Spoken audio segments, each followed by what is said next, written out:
नमस्कार विद्यार्थी मित्रांनो, अभ्यास मित्र परिवारामध्ये तुम्हा सर्वांचं खूप खूप स्वागत आहे। आज आपण पॉलिटी मधील राज्यघटनेमधील जे महत्त्वाची कलमं आहेत त्यांचा इथे अभ्यास करणार आहोत। त्यासोबतच तुम्हाला अनुसूची आणि जे काही राज्यघटनेतील भाग आहेत त्यांच्याविषयी सुद्धा इथे जाणून घ्यायला मिळेल।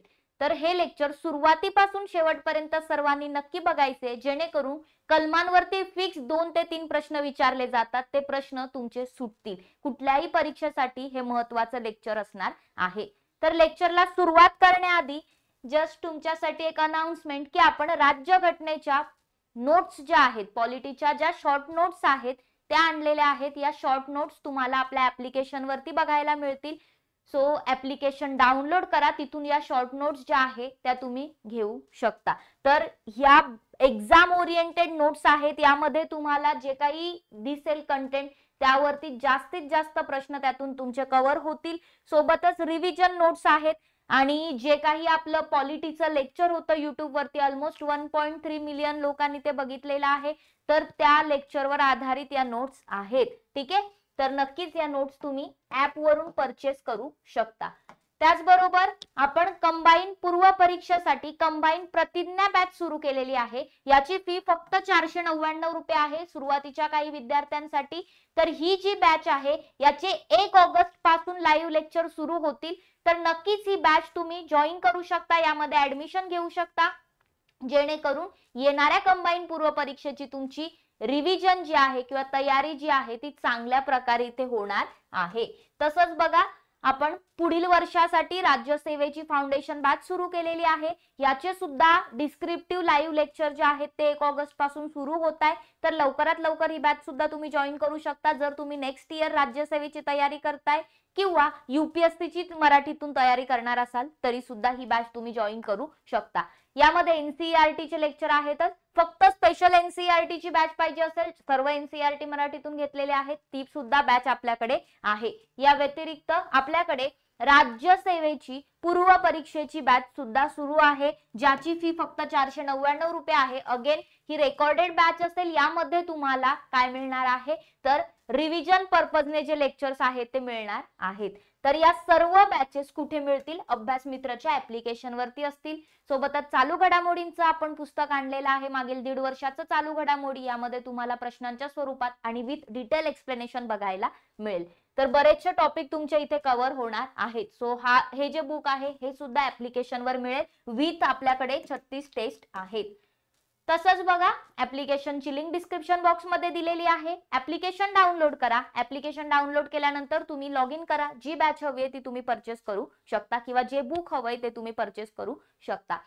ॲज वेल ॲज आपलं अभ्यास मित्राचं टेलिग्राम चॅनल सुद्धा आहे, त्याला जॉईन करा, जेणेकरून जे काही लेक्चर्स होतात त्याच्या लिंक तुम्हाला मिळतील किंवा काही अपडेट्स असतील ते तिथे प्रोव्हाइड केले जातील। आणि जर तुम्ही इंस्टाग्राम यूज करत असाल तर आपला अभ्यास मित्राचं इंस्टाग्राम पेज जे आहे ते फॉलो करायचे। अभ्यासाशी रिलेटेड जो काही कंटेंट आहे तो इंटरेस्टिंग वेने तुम्हाला रील्सच्या माध्यमातून तिथे शिकवला जातो। चला तर मित्रांनो, सुरुवात करूया मग आजच्या आपल्या लेक्चरला, ज्यामध्ये आपल्याला बघायचे आहेत भारताच्या संविधानातील राज्यघटनेतील महत्त्वाची कलमे। आपण रॅपिड फायर क्वेश्चनच्या माध्यमातून हे घेणार आहोत। पण सुरू करण्याआधी जस्ट थोडंसं इंट्रोडक्शन घेऊया याचं। जसं की राज्यघटना जेव्हा तयार झाली होती तेव्हा 395 कलम राज्यघटनेमध्ये समाविष्ट केलेली होती, पण कालांतराने वेगवेगळ्या घटना दुरुस्त्या होत गेल्या आणि या कलमांची संख्या जी आहे ती 395 वरून वाढून आता किती झालेली आहे? 450 प्लस झालेली आहे। काही कलम रद्द होतात, काही ऍड होतात। ठीक आहे, त्याचबरोबर जर तुम्ही पाहिलं तर आपल्या राज्यघटनेमध्ये 22 भाग आणि 12 अनुसूच्या आपल्याला बघायला मिळतात, त्यात पण काही सब पार्ट्स आहेत। ठीक आहे, सो आपण टोटल पाहिले तर तसे ते 25 भाग होऊन जातील। ठीक आहे, आणि 12 अनुसूच्या आहेत, पूर्वी 8 होत्या, राईट। मग राज्यघटनेमध्ये जे काही सुधारणा झाल्या त्याच्याने 4 अनुसूच्या ऍड केल्या, काही भाग ऍड करण्यात आले आणि एकूण आता 12 अनुसूची आणि 25 भाग आहेत। तर सुरुवातीला काही अनुसूच्या आहेत ते आपण बघूया। 12 अनुसूची शेड्यूल्स त्यांना आपण म्हणतो इंग्रजीमध्ये। पहिली अनुसूची जी आहे त्यामध्ये आपल्याला राज्य आणि संघराज्यांच्या क्षेत्राचं वर्णन दिलेलं आहे। दुसऱ्या अनुसूचीत काय दिले? दुसऱ्या अनुसूचीमध्ये आपल्याला जे काही राष्ट्रपती आहेत किंवा राज्यपाल आहेत, लोकसभेचे अध्यक्ष असतील, उपाध्यक्ष असतील, राज्यसभेचे सभापती किंवा उपसभापती आहेत, विधानसभेचे अध्यक्ष उपाध्यक्ष, विधान परिषदेचे सभापती आणि उपसभापती, त्याचबरोबर जे काही न्यायालय आहेत, ठीक आहे, सर्वोच्च न्यायालय किंवा उच्च न्यायालयाचे जे न्यायाधीश आहेत आणि भारताचे महालेखा परीक्षक जे आहे त्यांच्या संबंधी आपल्याला तिथे दिलेला आहे, ठीक आहे, त्यांच्या पगार भत्त्यांबद्दल तिथे मेन्शन केलेलं आहे. तिसऱ्या शेड्यूल मध्ये आपल्याला काय दिलेलं आहे? शपथा दिलेल्या आहेत, शपथ दिलेली आहे या सगळ्यांची, ठीक आहे. फक्त राष्ट्रपती उपराष्ट्रपती यांची शपथ इथे मेन्शन नाहीये. त्यानंतर चौथी अनुसूची जी आहे त्यामध्ये आपल्याला राज्यसभेच्या जे काही जागा आहेत त्यांच्या वितरणाबद्दल दिलेला आहे. त्यानंतर पाचव्या अनुसूचीमध्ये आपल्याला अनुसूचित क्षेत्र जे आहेत आणि अनुसूचित जमाती ज्या आहेत तर त्यांच्या प्रशासनासंबंधी आणि त्यावरील नियंत्रणासंबंधी दिलेला आहे. सहाव्या अनुसूचीमध्ये काय दिलेलं आहे? एटीएम स्क्वेअर लक्षात ठेवायचं. आसाम, मेघालय, त्रिपुरा आणि मिझोरम या राज्यांमधील जे काही आदिवासी क्षेत्र आहेत तर त्यांच्या प्रशासनासंबंधी आपल्याला इथे दिलेलं आहे. सातवी अनुसूची जी आहे त्यामध्ये आपल्याला 3 सूच्या दिलेल्या आहेत, संघ सूची, राज्य सूची आणि समवर्ती सूची, ठीक आहे, 3 लिस्ट दिलेल्या आहेत. आठव्या अनुसूचीमध्ये आपल्याला लँग्वेजेस ज्या आहेत ऑफिशियल लँग्वेजेस त्या दिलेल्या आहेत. नववी अनुसूची जी आहे, आपण त्याला नवव्या अनुसूचीमध्ये जर पाहिलं तर जे विशिष्ट कायदे आहेत किंवा विशिष्ट जे स्पेसिफिक असे कायदे असतात ते जर तिथे नेऊन टाकले तर ते न्यायालयाच्या पासून सेपरेट राहतात, त्या न्यायालयीन पुनर्विलोकनापासून थोडंसं हे राहतं, ते तिथे दिलेलं आहे. 10व्या अनुसूचीमध्ये आपल्याला काय दिलेलं आहे तर पक्षांतर बंदी कायदा, ठीक आहे. त्याचबरोबर आपण जर पाहिलं तर 10व्या नंतर 11वी अनुसूची जी आहे त्या 11व्या अनुसूचीमध्ये आपल्याला काय दिले तर ज्या काही पंचायती आहेत त्यांच्याविषयी आणि 12व्या अनुसूचीमध्ये आपल्याला नगरपालिका संबंधी दिलेलं आहे. सो अशा या 12 अनुसूच्या आहेत. पाठ असल्या पाहिजे की कशामध्ये आपल्याला काय दिले, क्वेश्चन विचारला जातो, ठीक आहे. जसं आपण 12 अनुसूची पाहिल्या तसंच आपल्याला काय करायचे, राज्यघटनेमधील 25 भाग बघायचे आहेत, ठीक आहे. आता यामध्ये जर तुम्ही पाहिलं तर पहिला भाग जो आहे तो आपल्याला केंद्र आणि त्यांचे राज्य क्षेत्र, ठीक आहे, युनियन अँड इट्स टेरिटरीज संबंधी सांगतं. कलम 1 ते कलम 4 पर्यंत भाग 1 दिसतो. त्यानंतर येतो भाग 2. भाग 2 जो आहे तो नागरिकत्वासंबंधी बोलतोय, सिटिझनशिप संबंधी सांगतो, ज्यामध्ये कलम 5 ते कलम 11 पर्यंत आपल्याला कलम दिलेली आहेत. त्यानंतर येतो भाग 3. भाग 3 मूलभूत हक्कांसंबंधी आहे, फंडामेंटल राईट्स संबंधी आहे, कलम 12 ते कलम 35. भाग 4 DPSP, directive principles of state policies, काय राज्य धोरणाची मार्गदर्शक तत्व, ही भाग 4 मध्ये कलम कशामध्ये दिलेले 36 ते 51 पर्यंत दिलेली आहेत. पुढचा भाग जो आहे तो भाग 4A आहे. भाग 4A कशा संबंधी आहे? फंडामेंटल ड्युटीज, मूलभूत कर्तव्य, कलम 51A. त्यानंतर येतो भाग 5. हा मग तुम्हाला केंद्रासंबंधी सांगतो, ठीक आहे, किंवा जर तिथे पाहिलं तर आपल्याला युनियन संबंधी दिलेलं आहे, कलम 52 ते कलम 151. त्यानंतर भाग 6 जो आहे तो राज्यासंबंधी सांगतो, म्हणजेच काय तर थोडंसं केंद्र सरकार राज्य सरकारचा इथे उल्लेख दिसेल. राज्यासंबंधी कलम 6 मध्ये भाग 6 मध्ये कलम 152 ते कलम 237 मध्ये दिलेला आहे. त्यानंतर भाग 7 जो आहे, पहिल्या अनुसूची जी आहे त्या पहिल्या अनुसूचीमध्ये जी भाग बी मधली राज्य होती त्यांच्या संबंधी इथे उल्लेख केलेला होता, पण भाग 7 काय झालेला आहे, कॅन्सल झालेला आहे, रद्द करण्यात आलेला आहे. भाग 8 जो आहे तो आपल्याला युनियन टेरिटरीज बद्दल बोलतो, केंद्रशासित प्रदेशांबद्दल सांगतं. कलम 239 ते 242 मध्ये आपल्याला केंद्रशासित प्रदेशांबद्दल उल्लेख दिसेल. त्यानंतर भाग 9. भाग 9 जो आहे तो पंचायती संबंधी सांगतो. पंचायती ज्या आहेत त्या कलम 243 ते 243 ओ मध्ये दिलेल्या आहेत. भाग 9A जो आहे तो आपल्याला नगरपालिकांबद्दल दिलेला आहे आणि यामध्ये कलम 243P ते कलम 243ZG हे लक्षात ठेवायचे, ऍज इट इज क्वेश्चन येतात. त्यानंतर सहकारी संस्थांसंबंधी भाग 9B, भाग 9B. सो बघा हे सब पार्ट आहेत ना. सहकारी संस्थांचा उल्लेख कलम 243 ZH ते ZT मध्ये केलेला आहे. त्यानंतर दिसेल अनुसूचित आणि आदिवासी क्षेत्रासंबंधी भाग 10 आहे, कलम 244 आणि 244A. त्यानंतर आहे भाग 11 संघ आणि राज्यांमधले संबंध जे आहेत, संघ राज्य संबंध, ते भाग 11 मध्ये दिलेले आहेत 245 ते 263 कलमांमध्ये. त्यानंतर भाग 12 येतो ज्यामध्ये अगेन जे काही वित्तीय संबंध आहे, थोडे वित्त, मालमत्ता, करार आणि दावे यांच्या संबंधी दिले कलम 264 ते 300A पर्यंत.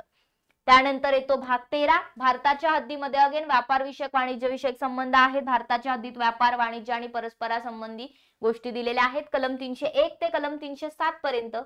भाग 14 जो आहे लक्षात ठेवायचं, भाग 14 मध्ये केंद्र आणि राज्यांच्या ज्या अंतर्गत सेवा आहेत त्यांच्या संबंधी दिलेलं आहे आणि त्यामध्ये कलम येतात कलम 308 ते कलम 323. भाग 14 आहे न्यायाधिकरण, ट्रिब्युनल्स, ठीक आहे, कलम 323A ते कलम 323B मध्ये दिलेलं आहे ते. भाग 15 महत्वाचं निवडणुका, निवडणुका कुठे दिलेल्या आहेत, भाग 15 मध्ये दिलेल्या आहेत कलम 324 ते कलम 329. भाग 16 मध्ये विशिष्ट वर्गांशी संबंधित अशा विशेष तरतुदी तिथे दिलेल्या आहेत. आणि मग हा जो भाग 16 आहे कलम 330 ते कलम 342 यामध्ये दिसेल. भाग 17 मध्ये ऑफिशियल लँग्वेजेस, अधिकृत भाषा दिलेल्या आहेत अगेन 22 भाषा, त्यामध्ये कलम 343 ते कलम 351 पर्यंत तरतुदी दिलेल्या आहेत. भाग 18 मध्ये महत्वाचं आणीबाणीच्या तरतुदी, इमर्जन्सी प्रोव्हिजन्स, कलम 352 ते कलम 360. त्यानंतर वेगवेगळ्या गोष्टी, मिसलेनियस गोष्टी भाग 19 मध्ये पार्ट 19 मध्ये टाकण्यात आलेले कलम 361 ते 67 पर्यंत. आणि मग भाग 20 जो आहे त्यामध्ये आपल्याला संविधान दुरुस्ती, घटना दुरुस्ती, कॉन्स्टिट्यूशनल अमेंडमेंट दिलेली आहे. आर्टिकल 368 टू 378 पर्यंत तरतुदी आहेत. त्यानंतर भाग 21 जो आहे त्यामध्ये तात्पुरत्या आणि संक्रमणासंबंधी विशेष तरतुदी ज्या आहेत, संक्रमणकालीन तरतुदी दिलेल्या आहेत 379 ते 392 मध्ये. आणि भाग 22 मध्ये लघु शीर्षक दिलेली आहेत, काही अधिकृत मजकूर हिंदीमध्ये रद्द करणं किंवा प्रारंभीच्या गोष्टी त्यामध्ये दिलेल्या आहेत कलम 393 ते कलम 395 पर्यंत. ठीक आहे. सो अशी जर तुम्ही पाहिली तर आपली राज्यघटना या भागांमध्ये आणि या अनुसूच्यांमध्ये विभागलेली आहे, ही कलम आहेत. आता सगळीच्या सगळी 400+ कलम लक्षात ठेवणं काही शक्य नाहीये, पण मग त्यातली काही कलम आहेत जी खूपच महत्वाची आहेत, रिपीटेटिव्हली ज्यावर क्वेश्चन विचारले जातात किंवा ज्यावर भविष्यात प्रश्न विचारले जातील, अशी कलम आपल्याला अभ्यासणं गरजेचं आहे. आणि मग आज आपण त्याच कलमांचा इथे उल्लेख करणार आहोत. सो मी जी कलम मेन्शन करणार आहे ती तुम्हाला लक्षात असली पाहिजे. सो थोडंसं क्वेश्चनच्या माध्यमातून पण एक वन लाइनर सगळे रॅपिड फायर मोड मध्ये आपण जाऊया. मग कलम आपल्याला बघायची आहे. सो पहिलाच इथे प्रश्न आहे, भारतीय राज्यघटनेच्या कोणत्या अनुच्छेदामध्ये म्हणजेच कलमामध्ये, अनुच्छेद म्हणजेच कलम, मूलभूत कर्तव्य समाविष्ट केलेली आहेत. कशामध्ये केलेली आहेत? कलम 51A मध्ये मूलभूत कर्तव्यांचा समाविष्ट केलेला आहे. 11 मूलभूत कर्तव्य. बघा मी असंच एक तुम्हाला ज्या महत्वाच्या घटना दुरुस्ती आहेत त्याच्या संबंधी सुद्धा एक लेक्चर घेऊन येईल. सो इथे आपण फक्त कलमांविषयी बघूया, घटना दुरुस्त्या ज्या आहेत त्या आपण नंतर बघणार आहोत. बाकी याचं जर तुम्ही पाहिलंच तर 42वी घटना दुरुस्ती 1976 ने ते स्वर्णसिंग समितीच्या शिफारसीनुसार हे आलं होतं. पुढे बघा, राज्यघटनेच्या कोणत्या कलमामध्ये नवीन राज्यांच्या निर्मितीशी संबंधी यापैकी कोणतं कलम आहे? कोणतं आहे? कलम 3 हे नवीन राज्यांच्या निर्मितीशी संबंधित आहे. भारतीय राज्यघटनेच्या कोणत्या कलमानुसार भारतीय नागरिकांना 6 मूलभूत स्वातंत्र्याच्या अधिकारांची हमी देण्यात आली आहे? कोणतं कलम? कलम 19. कलम 19 मध्ये मूलभूत स्वातंत्र्याची जे 6 स्वातंत्र्य आहेत त्यांची हमी देण्यात आलेली आहे. भारतीय राज्यघटनेच्या कोणत्या कलमात लोकसभेत सभापती आणि उपसभापती असावेत असा उल्लेख आहे? म्हणजे अध्यक्ष उपाध्यक्ष असावेत असा उल्लेख आहे. कलम 93. लक्षात ठेवायचं, कलम 93 मध्ये असा उल्लेख केलेला आहे अध्यक्ष आणि उपाध्यक्षांचा लोकसभेच्या. खालीलपैकी कोणते कलम भारतीय राज्यघटनेतील सहकारी संस्थांच्या तरतुदीशी संबंधित आहे? सहकारी संस्थांच्या तरतुदीशी संबंधित कलम कोणता आहे? 243ZH ते 243ZT. राईट. पुढे जाऊया. सहकारी संस्थांचं थोडं लक्षात ठेवायचं. 97वी घटना दुरुस्ती 2011 याच्याने काय आल्या? सहकारी संस्था आलेल्या आहेत आणि सहकारी संस्था पूर्वी पण होत्या, पण यांना घटनात्मक दर्जा या 97व्या घटना दुरुस्तीने 2011 मध्ये देण्यात आलेला आहे. कलम 243ZH पासून 243ZT मध्ये तुम्हाला सहकारी संस्था दिसतील. आणि याच घटना दुरुस्तीने भाग 9B जो आहे तो राज्यघटनेत ऍड करण्यात आला. विविध ठिकाणी सहकारी संस्थांना मेन्शन करण्यात आलं, मार्गदर्शक तत्व असू द्या किंवा मूलभूत हक्क असू द्या, राईट.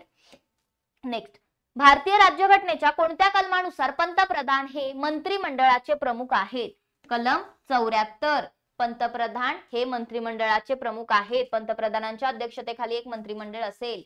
राज्यघटनेच्या कोणत्या कलमानुसार राष्ट्रपती लोकसभा विसर्जित करू शकतात? कोणत्या कलमानुसार? अनुच्छेद 85 नुसार राज्यघटनेचं हे जे कलम आहे 85 त्यानुसार राष्ट्रपती लोकसभेचं विसर्जन करू शकतात. पुढे बघा, भारतीय राज्यघटनेच्या कोणत्या कलमामध्ये भारताचे नियंत्रक आणि महालेखा परीक्षक यांच्या स्वतंत्र कार्यालयाची तरतूद आहे? कलम 148 मध्ये कॅगची तरतूद करण्यात आलेले हे कलम खूप महत्वाचं आहे, लक्षात ठेवायचं. कॅगची तरतूद कुठे आहे? कलम 148 मध्ये आहे. भारताच्या मूळ राज्यघटनेमध्ये किती कलम होती? तर कलम 395 पर्यंत मूळ राज्यघटनेमध्ये कलम दिलेली होती. भारतीय राज्यघटनेच्या खालीलपैकी कोणत्या कलमानुसार विधान परिषदेमध्ये मुद्रा विधेयक म्हणजेच काय, मनी बिल, धन विधेयक मांडले जाऊ नये? ठीक आहे, तर मनी बिल जे आहे ते विधान परिषदेमध्ये मांडता येणार नाही, हे कोणत्या कलमात म्हटलंय? तर हे कलम 198 मध्ये मेन्शन केलेलं आहे. फक्त विधानसभेत मांडलं जाईल, विधान परिषद मांडता येणार नाही. 198 कलमाचं सब क्लॉज 1 मध्ये ते म्हटलेलं आहे.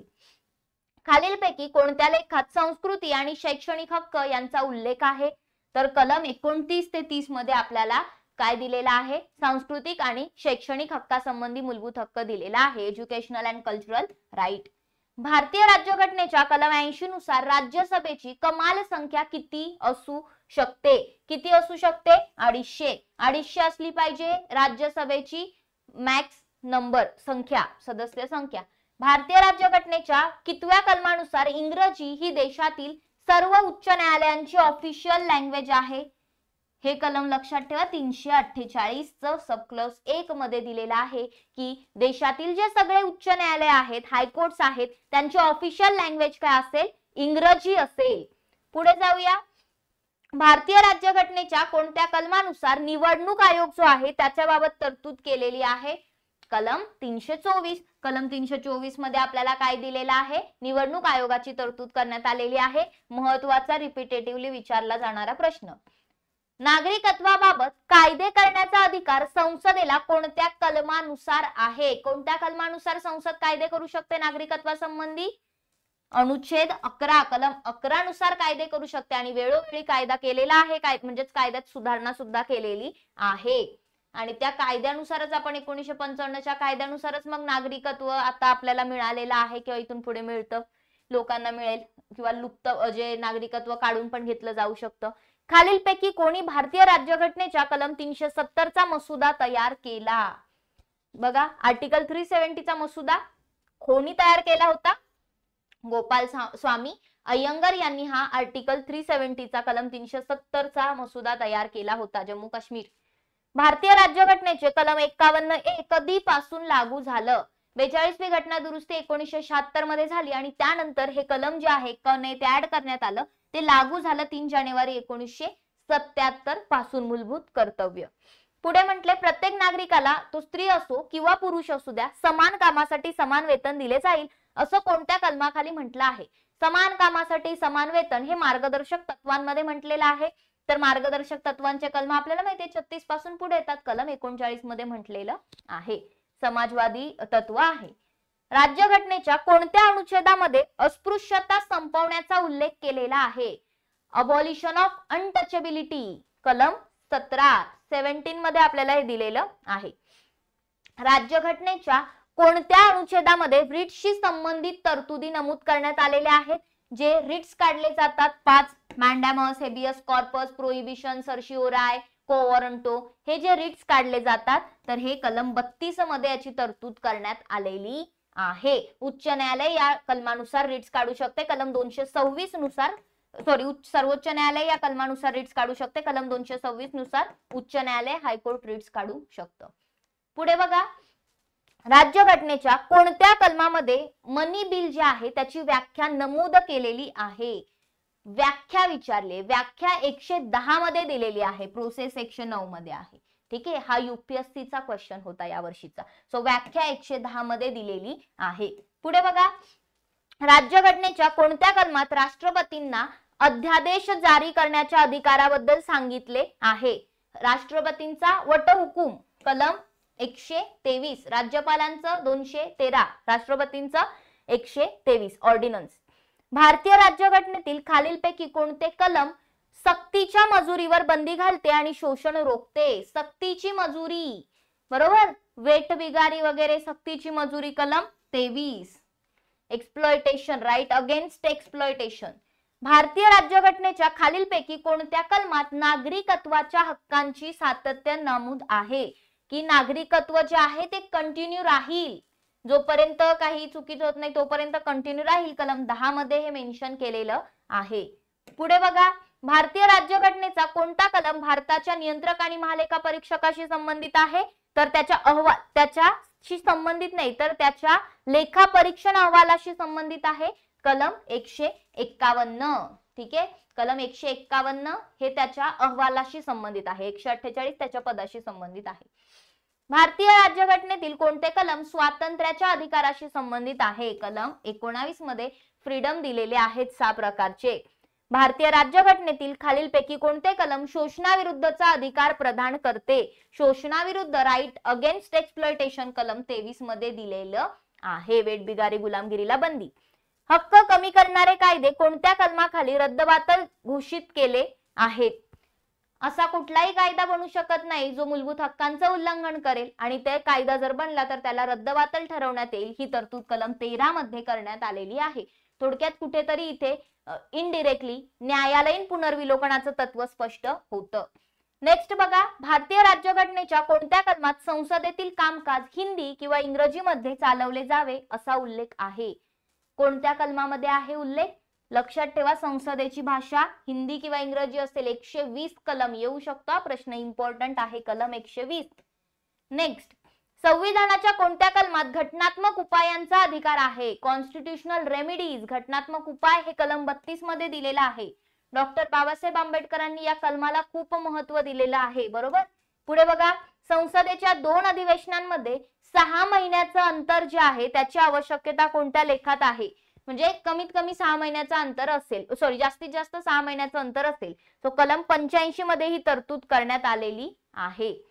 पुढे जाऊया, कोणत्या कलमानुसार पक्ष आणि विरोधी पक्ष जे आहे त्यांची मतं समान असल्यास लोकसभेचे अध्यक्ष निर्णायक मत वापरतात? म्हणजे लोकसभेच्या अध्यक्षांना कास्टिंग वोट वापरायचा अधिकार कोणत्या कलमात दिलेला आहे? कलम 100 मध्ये हा त्यांचा अधिकार दिलेला आहे. लोकसभा आणि राज्यसभेची संयुक्त बैठक राष्ट्रपती कोणत्या कलमानुसार बोलवू शकतात? जॉईंट सिटिंग 108 नुसार बोलवू शकतात. घटना दुरुस्ती संबंधी बिल असेल किंवा मनी बिल असेल तर बोलवली जाणार नाही संयुक्त बैठक. सर्वसाधारण विधेयकासाठी बोलवली जाऊ शकते, वित्तीय विधेयकासाठी बोलवली जाऊ शकते. पुढे बघा, उच्च न्यायालयांच्या स्थापनेची तरतूद कोणत्या कलमानुसार दिलेली आहे? कोणत्या कलमात म्हटले की उच्च न्यायालय असले पाहिजे, प्रत्येक राज्यासाठी एक उच्च न्यायालय असेल? कलम 214 मध्ये म्हटलेलं आहे. पुढे जाऊया, भारतीय राज्यघटनेच्या कलम 243 ZJ नुसार सहकारी संस्थेमध्ये जास्तीत जास्त किती संचालक असू शकतात? किती संचालक असू शकतात? 21 संचालक असू शकतात. हा एक प्रश्न बनू शकतो. भारतीय राज्यघटनेच्या कोणत्या कलमात असे घोषित करण्यात आले आहे की 1950 मध्ये भारतीय राज्यघटना सुरू होण्यापूर्वी केलेलं जे भाग 3 आहे त्याच्याशी विसंगत कायदे रद्दबातल आहेत? कशामध्ये म्हटले कायदे रद्दबातल करण्याबद्दल? कलम 13 मध्ये म्हटलेलं आहे. खालीलपैकी कोणत्या राज्यात कायदा व सुव्यवस्था आणि घटनेच्या कलम 371H नुसार त्यांची कार्य पार पाडण्याची विशेष जबाबदारी राज्यपालांची आहे? तर कोणत्या राज्यात आहे ही जबाबदारी? अरुणाचल प्रदेशमध्ये कलम 371H नुसार ही जबाबदारी राज्यपालांवरती दिलेली आहे की जे काही कायदा आणि सुव्यवस्था आहे तर त्याची कार्य राज्यपालांनी पार पाडली पाहिजे. संसदेच्या दोन्ही सभागृहांनी मंजूर केलेलं जे विधेयक आहे ते कोणत्या कलमानुसार राष्ट्रपतींकडे मंजुरीसाठी पाठवलं जातं? कोणत्या कलमानुसार? 111. आपण एवढं ऐकतो की संसदेच्या दोन्ही सभागृहांनी एखादं विधेयक मंजूर केलं की ते राष्ट्रपतींकडे जातं, पण कोणत्या कलमानुसार? कलम 111 नुसार जातं. नेक्स्ट, दडपशाही जी आहे ती राज्याच्या कृतींपासून जनतेचं संरक्षण करण्यासाठी मूलभूत अधिकारांची हमी दिली जाते आणि भारतीय राज्यघटनेच्या कोणत्या कलमाने परिभाषित केलेल्यानुसार न्यायालयीन निर्णय राज्य या शब्दाची व्याप्ती वाढवतात. थोडक्यात राज्य या शब्दाची इतकं काही लिहिले, पण थोडक्यात राज्य हा शब्द कुठे डिफाईन झालाय? कलम 12 मध्ये झालाय. कन्फ्यूज होऊन इकडे 13 ला वगैरे क्लिक करू नका, टिक करू नका, ठीक आहे? नाहीतर तुम्हाला वाटेल की हमी वगैरे म्हटलंय तर कायदा नाही. कलम 12 राज्याची व्याप्ती.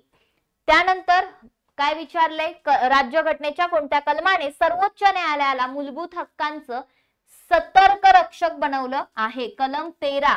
ठीक आहे, हे मूलभूत हक्कांचं एक ऍक्टिव्ह असा प्रोटेक्टर आहे ना. एखादा कायदा जर असा बनला की जो राज्यघटनेमध्ये दिलेल्या मूलभूत हक्कांचं उल्लंघन करत असेल तर तो कायदा रद्दबातल ठरतो. आणि कलम 12 मध्ये राज्य म्हणजे काय याची व्याख्या दिलेली आहे. राज्य म्हणजे फक्त महाराष्ट्र, गुजरात, राजस्थान हे राज्य नाहीयेत. राज्य म्हणजे संसद, राज्य म्हणजे स्टेट लेजिस्लेचर, बरोबर? हे सगळं लक्षात ठेवा. नेक्स्ट आहे, भारतीय राज्यघटनेतील कोणतं कलम सर्व नागरिकांना सार्वजनिक नोकरीत समान संधी प्रदान करते? तर कलम 16. रोजगारामध्ये समान संधी, भेदभाव होणार नाही, हे कलम 16 मध्ये दिलेलं आहे. नेक्स्ट बघा, भारतीय राज्यघटनेच्या कोणत्या कलमानुसार मनी बिल जे आहे ते राज्यसभेत मांडलं जाणार नाही? मगाशी आपण पाहिलं विधान परिषद मांडलं जाणार नाही, विधान परिषदेमध्ये मांडलं जाणार नाही. आता राज्यसभा म्हटले, सो लोकसभेला आणि विधानसभेला मनी बिल विषयी पॉवर्स आहेत. सो ते फक्त लोकसभेत मांडलं जाईल आणि विधानसभेत मांडलं जाईल. राज्यसभा किंवा विधान परिषदेत मांडलं जाणार नाही पहिल्यांदा. सो त्यामुळे कलम 109 आहे त्यामध्ये म्हटलंय की राज्यसभेत मांडलं जाणार नाही. पुढे, राज्यघटनेच्या कोणत्या कलमानुसार प्रत्येक राज्याचे उच्च न्यायालय हे अभिलेख न्यायालय म्हणून घोषित केलेले आहे?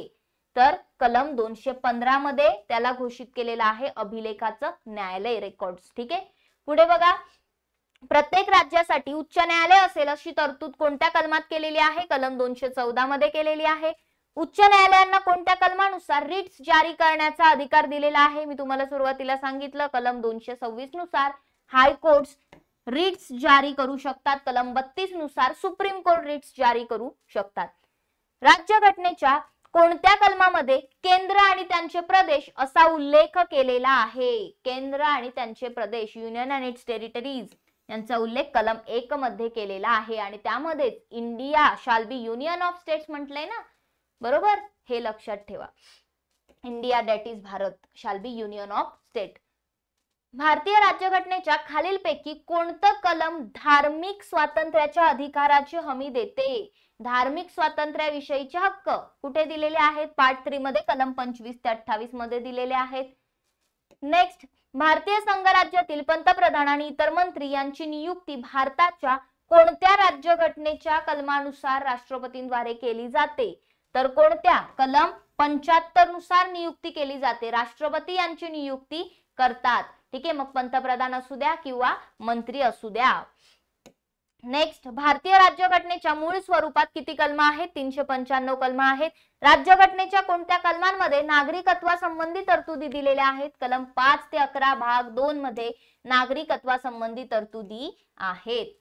राज्यघटनेच्या कोणत्या अनुच्छेदामध्ये कामगारांच्या राहणीमान आणि वेतनाचे मनरेगा कार्यक्रमाचं वर्णन केलेलं आहे? हे थोडंसं इंटरेस्टिंग आहे. मनरेगावरती क्वेश्चन्स आलेले आहेत पण कधी असा प्रश्न आला नसेल. ठीक आहे, सो हा प्रश्न बनू शकतो. कलम 43 की कोणत्या कलमात मनरेगा येतंय? ठीक आहे, तर कलम 43 मध्ये मार्गदर्शक तत्वांमध्ये ते येतं. घटनेच्या कोणत्या कलमात पाकिस्तान मधून भारतात येणाऱ्या लोकांच्या नागरिकत्वासंबंधी तरतुदी सांगितलेल्या आहेत? राज्यघटनेचा कलम 6 मध्ये या तरतुदी आपल्याला सांगितलेल्या आहेत. त्यानंतर राज्यघटनेच्या कोणत्या कलमामध्ये समान नागरी संहिता युनिव्हर्सल सिव्हिल कोड लागू करण्याची तरतूद आहे? मार्गदर्शक तत्व कलम 44 मध्ये युनिव्हर्सल सिव्हिल कोड विषयी तरतूद दिलेली आहे. हे चर्चेत आहे खूप, त्यामुळे इथे प्रश्न येऊ शकतो. नेक्स्ट, राज्यघटनेच्या कोणत्या कलमात भारताच्या राष्ट्रपतींचा उल्लेख आहे? कोणत्या कलमात आहे? तर कलम 52 मध्ये राष्ट्रपती पदाचा उल्लेख केलेला आहे. राज्यघटनेच्या कोणत्या कलमात असं नमूद केलंय की संघाचे कार्यकारी अधिकार राष्ट्रपतींकडे निहित असतील? कलम 53 मध्ये म्हटलेलं आहे की जे काही संघाचे कार्यकारी अधिकार आहेत ते राष्ट्रपतींकडे असतील. राज्यघटनेच्या कोणत्या कलमामध्ये राष्ट्रपतींच्या निवडणूक महाविद्यालयाचा उल्लेख केलेला आहे? निवडणूक महाविद्यालय ते थोडंसं ट्रान्सलेशन मध्ये झालंय, इलेक्टोरल कॉलेज. इलेक्टोरल कॉलेज म्हणजे त्यांना निवडून देण्याचा जो गट आहे त्यांचा उल्लेख कुठे केलेला आहे? तर कलम 54 मध्ये हा उल्लेख केलेला आहे. पुढे बघा, राज्यघटनेच्या कोणत्या कलमात राष्ट्रपतींचा कार्यकाळ नमूद केलेला आहे? तर कलम 56 मध्ये. राष्ट्रपतींविषयीची कलम जी आहे ती थोडीशी लक्षात ठेवावी लागतील. कलम 56 मध्ये राष्ट्रपतींचा कार्यकाळ जो आहे तो नमूद केलेला आहे. राज्यघटनेच्या कोणत्या कलमात राष्ट्रपतींच्या महाभियोगासंबंधी तरतूद आहे? अगेन इम्पॉर्टंट, महाभियोग महत्वाचे. कलम 61 मध्ये महाभियोगाची तरतूद दिलेली आहे. राज्यघटनेच्या कोणत्या कलमात आणीबाणीच्या काळात भाग 3 स्थगित करण्याबाबत सांगितलेले आहे? कोणत्या कलमात सांगितले? कलम 359 मध्ये भाग 3 स्थगित करण्यासंबंधी सांगितलेलं आहे. ठीक आहे. आणीबाणीच्या काळामध्ये जे काही तुमचे मूलभूत हक्क आहेत ते काय होतील? सस्पेंड होतील. ठीक आहे. फक्त 19, 20 आणि 21 हे थोडेसे यांना काही रेस्ट्रिक्शन्स आहेत. येस, बाकी 21 आणि 20 तर नाहीच होणार. 19 पण फक्त परकीय आक्रमणामुळे युद्ध जर झालं तरच हे होऊ शकतं. भारताचं नियंत्रक आणि महालेखा परीक्षक जे आहे कॅग, या राज्यघटनेच्या कोणत्या कलमामध्ये आहे? 148 मध्ये कॅगची तरतूद आहे. राज्यपालांच्या नियुक्तीच्या राज्यघटनेच्या कोणत्या कलमामध्ये उल्लेख केलेला आहे? राज्यपालांच्या नियुक्तीचा उल्लेख कलम 155 मध्ये केलेला आहे. ठीक आहे. आपल्याला अजून प्रश्न बघायचे, तोपर्यंत जे कोणी मध्ये जॉईन झाले असतील त्यांच्यासाठी एकदा क्विक मध्ये जस्ट त्यांना लक्षात राहावं, माहिती व्हावं म्हणून की आपण काही बॅचेस सुरू केलेल्या आहेत. ठीक आहे. जसं की आपल्याकडे राज्यसेवा बॅच आहे, बरोबर. ही बॅच रिव्हिजन बॅच असेल. राज्यसेवा पूर्व परीक्षेची रेकॉर्डेड बॅच आहे. आपल्याकडे अशीच कंबाईन साठी सुद्धा 499 मध्ये बॅच आहे. एक कंबाईनची आपल्याकडे एकदम डिटेल बॅच सुद्धा आहे. राज्यसेवा नेक्स्ट इयर साठी फाउंडेशन बॅच सुद्धा आपल्याकडे आहे. स्पेशल एनसीईआरटी बॅच सुद्धा आहे. अभ्यास मित्रची वेबसाईट सुद्धा आहे, तुम्हाला त्यावर अपडेट्स मिळत जातील. आपल्या चालू घडामोडींचं आपलं पुस्तक आलेलं आहे, ऍज वेल ॲज आपल्या राज्यघटनेच्या पॉलिटीच्या क्लास नोट्स आपण आणलेल्या आहेत. या सगळ्या ऍप्लिकेशन वरती अभ्यास मित्रच्या तुम्हाला मिळेल. टेलिग्राम चॅनल पण जॉईन करा, तिथे अपडेट्स मिळतील. इंस्टाग्राम पेजला सुद्धा फॉलो करून ठेवा. ठीक आहे. चला मग परत आपल्या क्वेश्चन्स कडे येऊया. आपण थोडस बघा, आपण कुठे होतो? आपण महत्वाचे कलम जे आहेत ते बघत होतो. ठीक आहे. सो या कलमांवरती पुन्हा एकदा आपण शिफ्ट होऊया. काय म्हटलंय? राज्यघटनेच्या कोणत्या कलमामध्ये उपराष्ट्रपती पदाचा उल्लेख आहे? कलम 63 मध्ये उपराष्ट्रपती पदाचा उल्लेख केलेला आहे. ठीक आहे. हे पण खूप महत्वाचं कलम ठरते. उपराष्ट्रपती काय असतील? राज्यसभेचे सभापती असतील, पदसिद्ध अध्यक्ष असतील, बरोबर. नेक्स्ट, राज्यघटनेच्या कोणत्या कलमामध्ये वार्षिक आर्थिक विवरण अर्थसंकल्प दॅट इज बजेट नुकतंच सादर झालंय, सो बजेटची तरतूद कोणत्या कलमात केलेली आहे? 112 मध्ये केलेली आहे. ठीक आहे. काय म्हटलंय त्यांनी? वार्षिक वित्तीय वार्षिक आर्थिक विवरण असं म्हटलेलं आहे.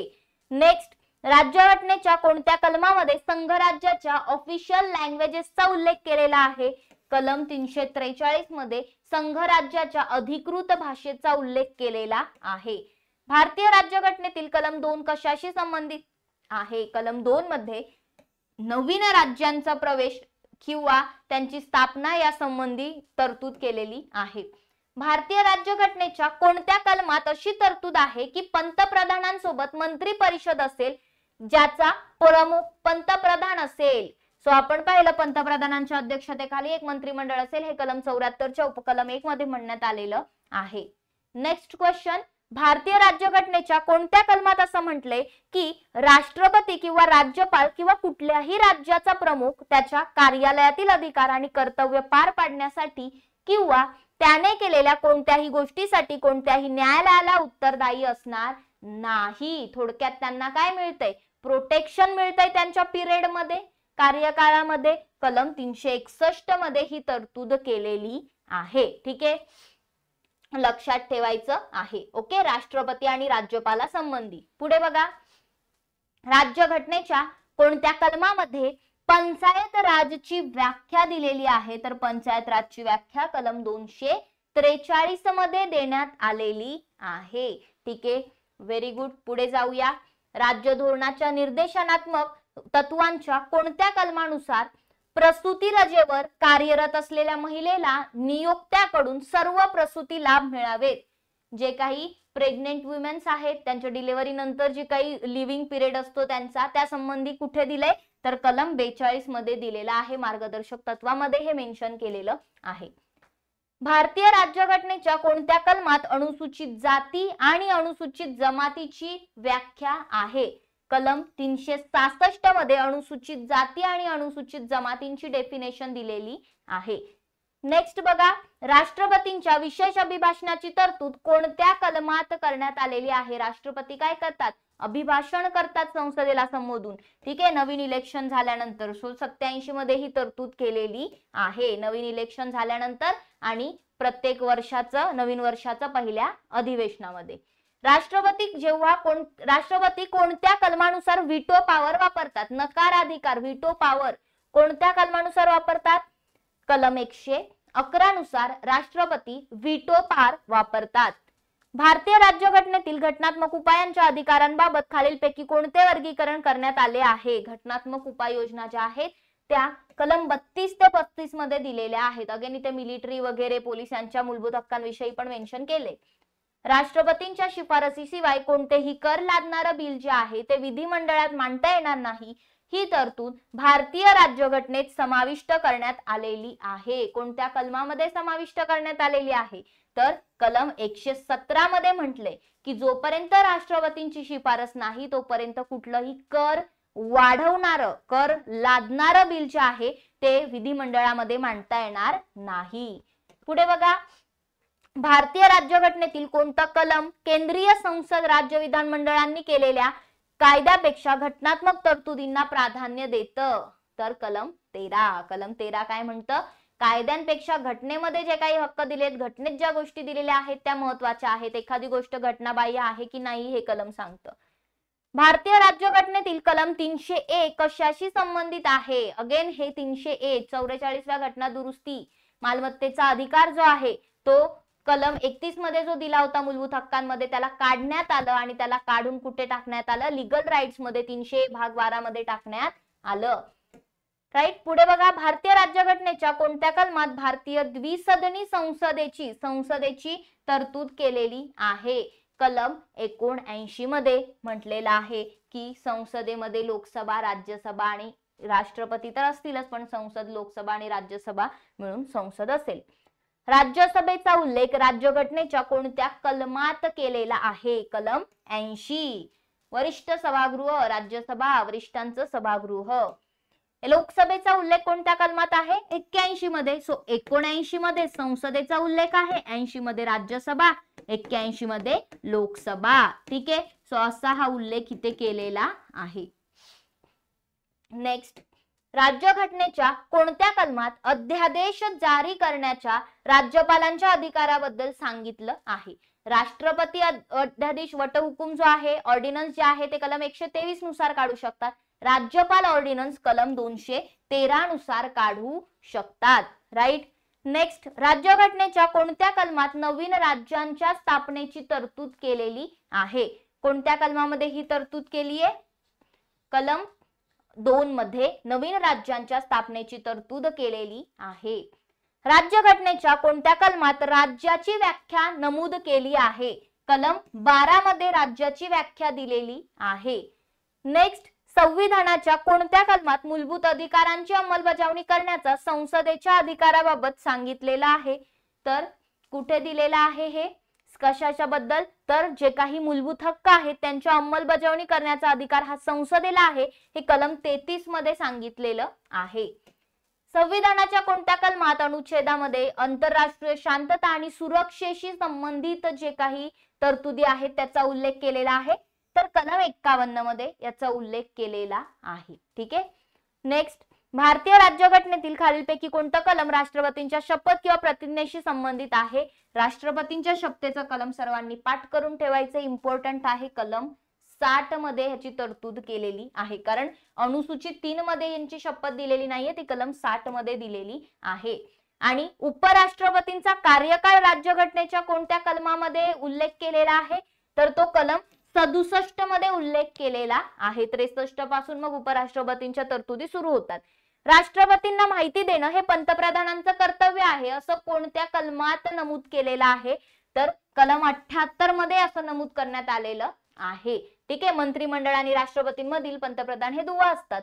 राज्यघटनेच्या कोणत्या कलमामध्ये संसद सदस्यत्वाची पात्रता नमूद केलेली आहे?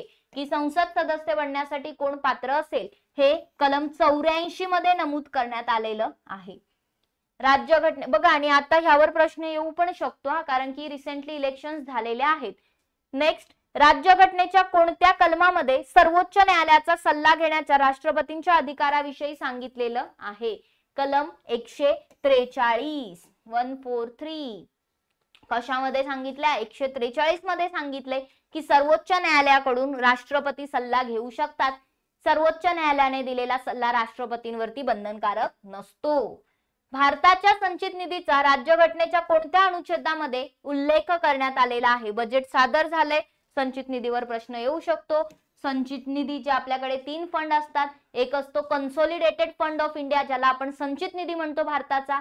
दुसरा असतो कंटिंजन्सी फंड, आकस्मिक निधी असतो, इमर्जन्सी केसेस मध्ये लागणारा फंड असतो. आणि एक आहे आपलं पब्लिक अकाउंट. ठीक आहे. सो संचित निधी कलम 266 मध्ये दिलेला आहे. खालीलपैकी कोणत्या कलमांतर्गत वित्त आयोगाची स्थापना करण्यात आलेली आहे? फायनान्स कमिशन आता 16व्याचं पण गठन झाले, 15व सुरू आहे. NK सिंग 15व्याचे अध्यक्ष आहेत. ठीक आहे. नंतर अरविंद पनगारिया असतील. ठीक आहे. पण सध्या 280 कलम लक्षात ठेवायचं आहे. कलम 280 मध्ये वित्त आयोगाची स्थापना दर 5 वर्षांनी राष्ट्रपती एक वित्त आयोग स्थापन करतील असं म्हटलंय. राज्यघटनेच्या कोणत्या कलमात लोकसेवा आयोग जे आहे त्यांच्या सदस्यांच्या नियुक्त्या आणि कार्यकाळाची तरतूद दिलेली आहे? कोणत्या कलमांमध्ये? तर 316. ठीक आहे. कलम 316 मध्ये ही तरतूद करण्यात आलेली आहे. अनुसूचित जातींबद्दल राज्यघटनेच्या कोणत्या कलमामध्ये उल्लेख केलेला आहे? तर कलम 341 मध्ये जे काही अनुसूचित जाती आहेत त्यांचा उल्लेख केलेला आहे. अनुसूचित जमातींचा उल्लेख 342, हे दोन्ही लक्षात ठेवा. अनुसूचित जातींचा उल्लेख 341 मध्ये, अनुसूचित जमातींचा उल्लेख 342 मध्ये. कोणता लेख आणीबाणीची घोषणा राष्ट्रीय आणीबाणीबद्दल बोलतो? राष्ट्रीय आणीबाणीची तरतूद जी आहे ती कलम 352 मध्ये करण्यात आलेली आहे. राष्ट्रीय आणीबाणी युद्ध किंवा परकीय आक्रमण आणि अंतर्गत अशांतता. ठीक आहे. सशस्त्र उठाव हे शब्द आठवत असतील तुम्हाला. अंतर्गत अशांततेऐवजी सशस्त्र उठाव. राज्यघटनेच्या कोणत्या अनुच्छेदामध्ये आर्थिक आणीबाणीची तरतूद नमूद आहे?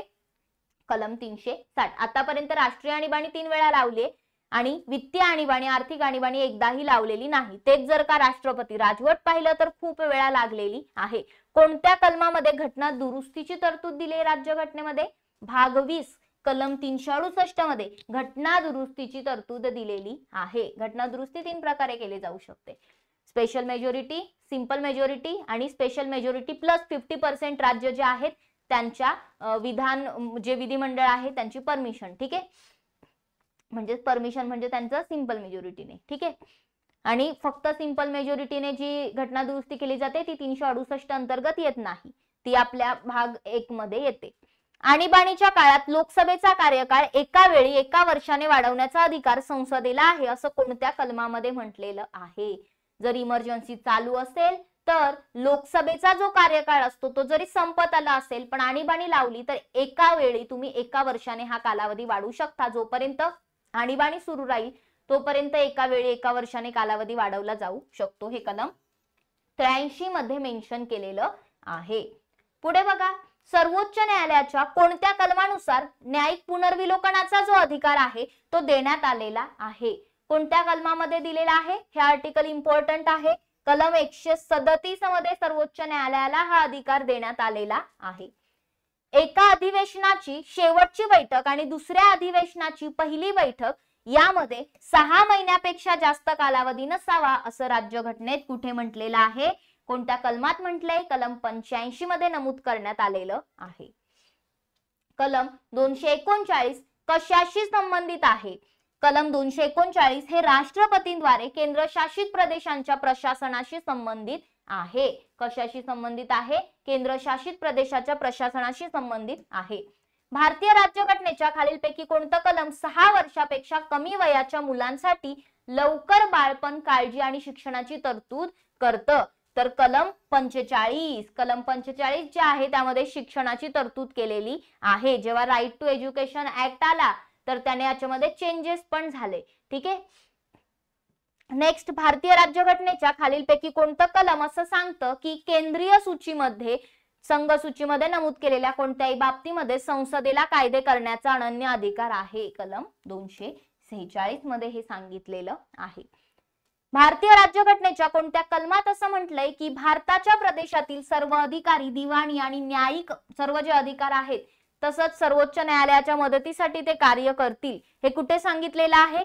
कलम 144 मध्ये सांगितलेलं आहे की जे भारताच्या प्रदेशातील अधिकारी आहेत ते दिवाणी असू दे, न्यायिक असू दे किंवा सर्वोच्च न्यायालय असू दे त्यांच्या मदतीसाठी कार्य करतील. कलम 144. भारतीय राज्यघटनेच्या कोणत्या कलमात देवनागरी लिपीमध्ये हिंदी ही संघराज्याची अधिकृत भाषा आहे हे म्हटलेलं आहे? अगेन इम्पॉर्टंट, मोस्ट इम्पॉर्टंट, कलम 343 उपकलम 1 मध्ये असं म्हटलेलं आहे की हिंदी ही संघराज्याची ऑफिशियल लँग्वेज आहे, देवनागरी लिपीत हिंदी. भारतीय राज्यघटनेच्या कोणत्या कलमाच्या तरतुदीनुसार भारतरत्न पुरस्कार प्राप्तकर्त्यांच्या नावाचा उपसर्ग किंवा प्रत्यय म्हणून वापरता येणार नाही? की तुम्हाला भारतरत्न मिळालं तर तुम्ही भारतरत्न असं नाव लावून नाही लिहू शकत कुठे. ठीक आहे, तर तो एक अवॉर्ड आहे. सो ते कलम 18 मध्ये म्हटलेलं आहे, अबॉलिशन ऑफ टायटल्स. ठीक आहे, सो पदवी ज्या आहेत त्यांच्या संबंधी ते सांगितलेलं आहे. कलम 18च्या उपकलम 1 मध्ये म्हटले. त्यानंतर राज्यघटनेतील कोणते कलम जीवनाच्या अधिकाराशी, राईट टू लाईफ बद्दल कुठे दिलेला आहे? With personal liberty. अनुच्छेद 21, कलम 21 मध्ये राईट टू लाईफ दिलेला आहे. यामध्ये बऱ्याच गोष्टी येतात. शांततेने जगण्याचा अधिकार सुद्धा येतो, झोपण्याचा अधिकार सुद्धा येतो, पर्यावरणाचा अधिकार सुद्धा 21 मध्ये येतो. ठीक आहे, बेड्या न घालण्याचा अधिकार सुद्धा आहे. भारतीय नागरिकांना त्यांची भाषा, लिपी किंवा संस्कृती जपण्याचा अधिकार कोणत्या कलमानुसार दिलेला आहे? तर कलम 29, कल्चरल अँड एज्युकेशनल राईट. ठीक आहे, पुढे बघा, 44व्या घटना दुरुस्ती 1978 नुसार कोणतं कलम काढून टाकण्यात आलं? कोणतं कलम काढण्यात आलं? कलम 31 आणि कलम 19 मधील सबक्लॉज 1 मधील एफ.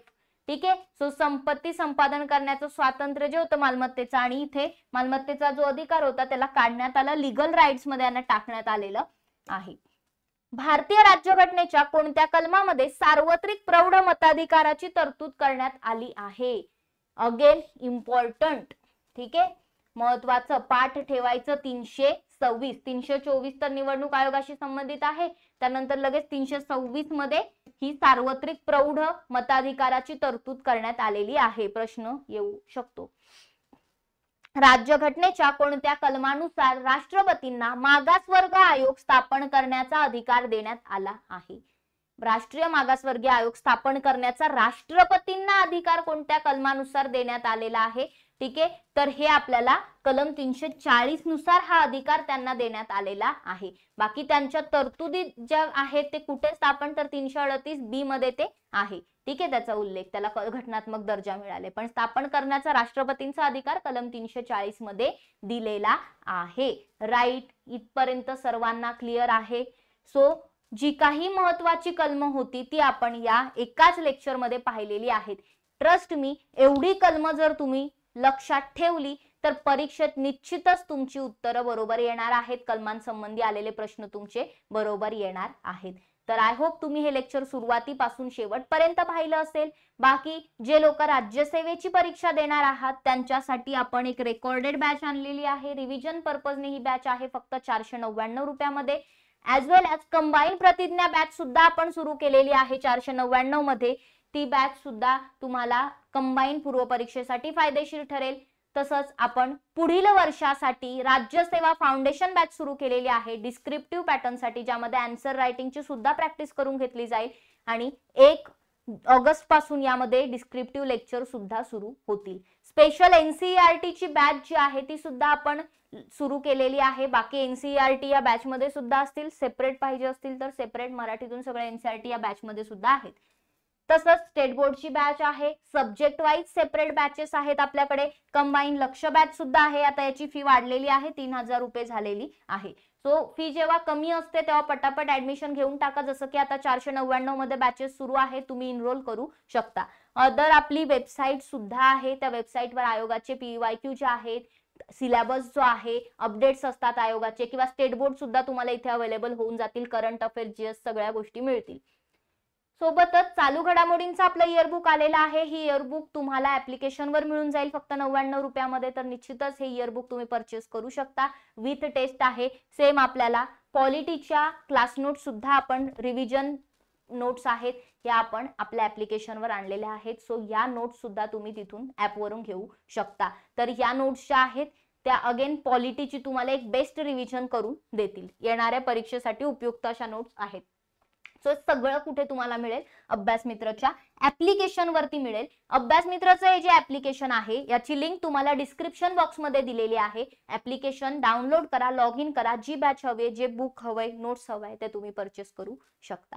ॲज वेल ॲज अभ्यास मित्रचं टेलिग्राम चॅनल सुद्धा जॉईन करा. त्याची लिंक सुद्धा डिस्क्रिप्शन बॉक्स मध्ये दिलेली आहे. या टेलिग्राम चॅनल वरती तुम्हाला लेक्चर जे होतात त्याच्या लिंक्स प्रोव्हाइड केल्या जातील. तसंच आयोगाचे अपडेट्स असतील, आपले काही अपडेट्स असतील, क्विजेस असतील, काही इन्फॉर्मेशन असेल, नोट्स असतील त्या इथे मिळतात. आपलं टेलिग्राम चॅनल तसंच आपलं इंस्टाग्राम पेजला सुद्धा फॉलो करायचे. या इंस्टाग्राम पेज वरती तुम्हाला अभ्यासाशी रिलेटेड जो कंटेंट आहे तो छान रील्सच्या माध्यमातून शिकवला जाईल. तर हे आपले काही प्लॅटफॉर्म्स आहेत. आय होप तुम्हाला आजचं हे लेक्चर खूप आवडलं असेल. प्लीज जाता जाता लेक्चरला लाईक करा, शेअर करा आणि चॅनलला सबस्क्राईब करायला विसरू नका. असंच आपण नवीन नवीन टॉपिक घेऊन भेटणार आहोत पुन्हा पुन्हा आपल्या या युट्यूब चॅनलवरती. तर आपण नेक्स्ट जे घटना दुरुस्त्या आहेत महत्वाच्या, त्याचबरोबर भूगोल जे मी तुम्हाला शिकवणार आहे ऍप्लिकेशन वरती, तर त्याच्या संबंधी पण काही गोष्टी आपण बघणार आहोत. तर नक्की भेटूया पुन्हा एकदा याच चॅनलवर. Thank you very much.